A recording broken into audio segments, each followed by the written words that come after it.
Worship God and not Mother Earth. Worship God and not Mother Earth.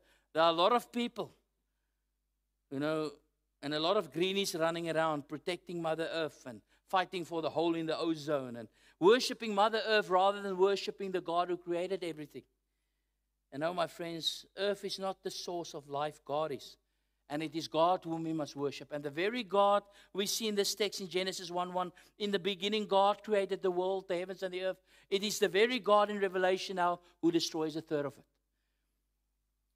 And when this happens and we look as Christians at how God now destroys a third of the earth, a third of all the trees, a third of and all the grass, we got to say with Job, the Lord gave and the Lord took away. Blessed be the name of the Lord. This is God. God created the earth. God can do with the earth whatever He wants to do with it. And by the way, in your life, everything you have is a gift from God. Not to be presumed upon. Not to think that you have made it in life. You're a self-made man, a self-made woman. Friend, everything you have is a gift from God. And to worship God and acknowledge that before God. This first trumpet will remind the world that Mother Nature is not God. But God is, and from heaven He brings even then judgments to the earth.